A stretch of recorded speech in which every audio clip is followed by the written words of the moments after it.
Ashoka, the emperor who gave up war. A very big kingdom is equal to an empire. Ashoka, a unique ruler. The modern empire that Ashoka ruled was founded by his grandfather, Chandragupta Maurya, more than 2300 years ago. Ashoka was the first ruler in the history of the world who gave directions to the people through inscriptions. Most of Ashoka's inscriptions were in Prakrit and were written in Brahmi script. The rulers of Mauryan dynasty extended its boundaries from Magad in the east to Kandhar in the northwest, to deep south. Such a vast kingdom was known as an empire. Magad under the Mauryan dynasty became India's first empire. The lions that we see on our notes and coins have a long history. They were carved in stone and placed on top of a massive stone pillar at Sarnath. Chandragupta was supported by a wise man named Chanakya or Kautilya. Many of Chanakya's ideas were written down in a book called the Arthashastra. Dynasty. When members of the same family become rulers one after another, the family is often called a dynasty. The Mauryas were a dynasty with three important rulers: Chandragupta, his son Bindusara, and Bindusara's son, Ashoka. There were several cities in the empire, marked with black dots on the map. These included the capital Patliputra, Taxila, and Ujjain. Taxila was a gateway to the northwest, including Central Asia, while Ujjain lay on the route from north to South India. Merchants, officials, and craftspersons probably lived in these cities. In other areas there were villages of farmers and herders.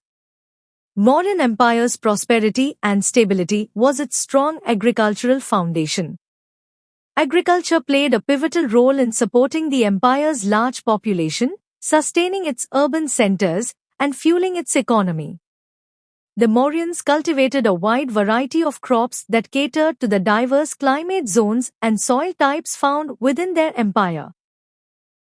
In some areas such as central India, there were forests where people gathered forest produce and hunted animals for food. People in different parts of the empire spoke different languages. They probably ate different kinds of food and wore different kinds of clothes as well. Emperors need more resources than kings because empires are larger than kingdoms and need to be protected by big armies. So also they need a larger number of officials who collect taxes. Ruling the empire. As the empire was so large, different parts were ruled differently. The area around Patliputra was under the direct control of the emperor. This meant that officials were appointed to collect taxes from farmers, herders, craftspersons, and traders who lived in villages and towns in the area. Officials also punished those who disobeyed the ruler's orders. Many of these officials were given salaries. Messengers went to and fro, and spies kept a watch on the officials. And of course the emperor supervised them all, with the help of members of the royal family and senior ministers. There were other areas or provinces.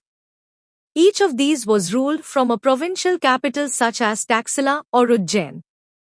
Although there was some amount of control from Patliputra, and royal princes were often sent as gunners, local customs and rules were probably followed. The Mauryas tried to control roads and rivers, which were important for transport, and to collect whatever resources were available as tax and tribute.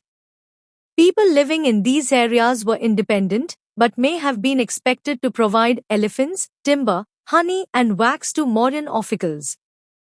It is possible that these resources were collected as tribute. There were also the forested regions, the emperor, and the capital city. Megasthenes was an ambassador who was sent to the court of Chandragupta by the Greek ruler of West Asia named Seleucus Nicator. Megasthenes wrote an account about what he saw. Here is a part of his description. The occasion on which the emperor appears in public are celebrated with grand royal processions. He is carried in a golden palanquin. His guards ride elephants decorated with gold and silver. Some of the guards carry trees on which live birds, including a flock of trained parrots, circle about the head of the emperor. The king is normally surrounded by armed women. He is afraid that someone may try to kill him. He has special servants to taste the food before he eats. He never sleeps in the same bedroom for 2 nights. And about Patliputra, modern Patna, he wrote, "This is a large and beautiful city. It is surrounded by a massive wall. It has 570 towers and 64 gates. The houses, of 2 and 3 stories, are built of wood and mud brick. The king's palace is also of wood and decorated with stone carvings. It is surrounded with gardens and enclosures for keeping birds." Ashoka, a unique ruler. The most famous Mauryan ruler was Ashoka. He was the first ruler who tried to take his message to the people through inscriptions. Most of Ashoka's inscriptions were in Prakrit and were written in the Brahmi script. Ashoka's war in Kalinga. Kalinga is the ancient name of coastal Odisha. Ashoka fought a war to conquer Kalinga. However, he was so horrified when he saw the violence and bloodshed that he decided not to fight any more wars. He is the only king in the history of the world who gave up conquest after winning a war. Ashoka's inscription describing the Kalinga War. This is what Ashoka declared in one of his inscriptions. 8 years after becoming king, I conquered Kalinga. About 1.5 lakh people were captured. And more than 1 lakh of people were killed. This filled me with sorrow. Why? Whenever an independent land is conquered, lakhs of people die, and many are taken prisoner. Brahmins and monks also die. People who are kind to their relatives and friends, to their slaves and servants die, or lose their loved ones. That is why I am sad, and have decided to observe Dhamma, and to teach others about it as well. I believe that winning people over through Dhamma is much better than conquering them through force. I am inscribing this message for the future, so that my son and grandson after me should not think about war. Instead, they should try to think about how to spread Dhamma. Dhamma is the Prakrit word for the Sanskrit term, Dharma. What was Ashoka's Dhamma? Ashoka's Dhamma did not involve worship of a god or performance of a sacrifice. He felt that just as a father tries to teach his children, he had a duty to instruct his subjects. He was also inspired by the teachings of the Buddha. There were several problems that troubled him. People in the empire followed different religions, and this sometimes led to conflict. Animals were sacrificed. Slaves and servants were ill-treated. Besides, there were quarrels in families and amongst neighbors. Ashoka felt it was his duty to solve these problems. So, he appointed officials, known as the Dhamma Mahamatta, who went from place to place teaching people about Dhamma. Besides, Ashoka got his messages inscribed on rocks and pillars, instructing his officials to read his message to those who could not read it themselves. Ashoka also sent messengers to spread ideas about Dhamma to other lands, such as Syria, Egypt, Greece, and his son Mahendra and daughter Sanghamitra to Sri Lanka. He built roads, dug wells, and built rest houses. Besides, he arranged for medical treatment for both human beings and animals.